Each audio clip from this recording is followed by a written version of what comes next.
జయ గురుదేవ్ అండి. జయ గురుదేవ్. అనంత సద్గురు అచల ఆత్మబోధ గాయత్రి పీఠము అంటే ఏమిటంటే దానికి కొంచెం వివరించండి స్వామి.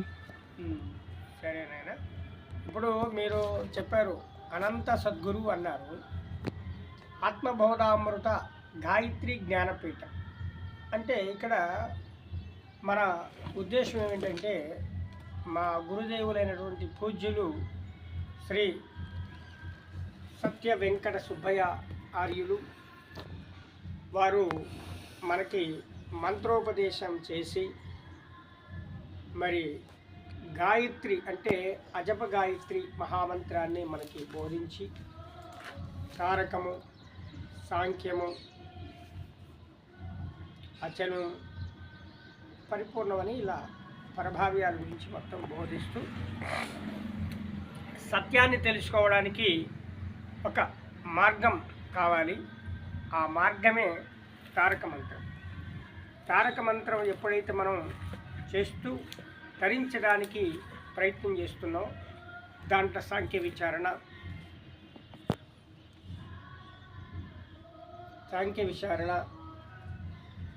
బోధ, పూర్ణత్వము, జ్ఞానము, వైరాగ్యము, శాస్త్ర పఠన, రకరకాలుగా అన్ని విధాలకు కూడా దాంట్లో వస్తుంటుంది. దానికి అందుకనే సాంఖ్యము, తారకము, అమనస్కము, అచలము, పరిపూర్ణము.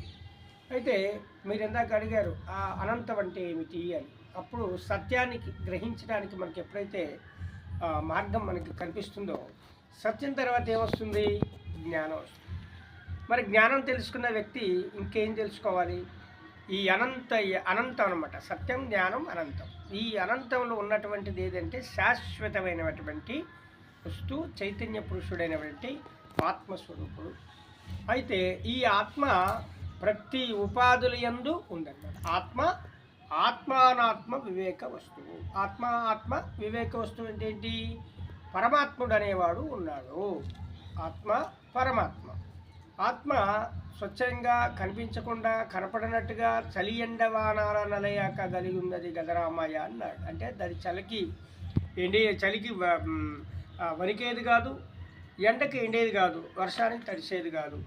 మరి చలి ఎండల వానాల నలయాక కలిగి ఉంది గదరామాయ అన్న అని మనకు అది అర్థం చెప్తుంది. అదే శ్రీకృష్ణ పరమాత్మ కూడా అదే చెప్తున్నాడు అంట.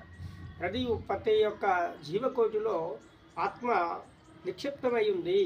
దాన్ని మీరు చూసినట్లయితే తానే బ్రహ్మస్వరూపం, తానే భగవంతుడు అవుతాడని చెప్పి శ్రీకృష్ణ పరమాత్మ చెప్తుంది. అంటే దేవుడు అనేవాడు ఎక్కడో లేడు, దేవుడు నీలోనే ఉన్నాడు.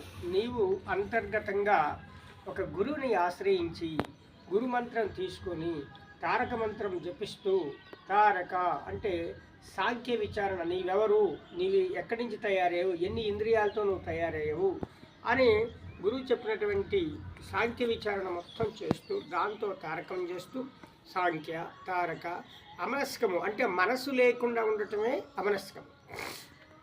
మరి మనసు లేకుండా ఎట్లుంటారు స్వామి? ఆ మనసు లేకుండా ఉండటమే పరిపూర్ణత్వం అంటారు. అయితే మనస్సు లేకుండా ఉండటం, ఎందుకంటే జనక చక్రవర్తి చెప్పింది అదే అనమాట. నాకు ఉపదేశం కావాలని అడిగినప్పుడు, జ్ఞానాన్ని ఎవరు బోధిస్తారని అడిగినప్పుడు, అప్పుడు ఆయన అష్టావక్రుడు వచ్చి ఆయన జ్ఞానోపదేశం చెప్పి చూపిస్తారనమాట. అందువల్ల మనసు లేకుండా ఉండుంటే, మనసు గురువుకి అర్పించినప్పుడు ఇంకక్కడ ఏమి ఉండదు కదా. కాబట్టి మనసా వాచ కర్మణ త్రికరణ శుద్ధిగా తారక మంత్రం చేస్తూ తానెవరు, తాను నేనెవరిని, ఆత్మస్వరూపుణ్ణి అని భావించి సాక్షాత్కరించి అమనస్కం అంటే మనసు లేకుండా ఉండి పరిపూర్ణమైనటువంటి ఈ బోధని ఎవరైతే విచారణ చేస్తారో, ఎరిగి ఎరుకను మాను అంటే తెలుసుకొని అలా ఉండు. అంతేగాని తెలుసుకోగానే ఇప్పుడు నీ జీవితం అంతా అయిపోతుందని కాదు. మనకు ఒక ఈత వస్తుంది.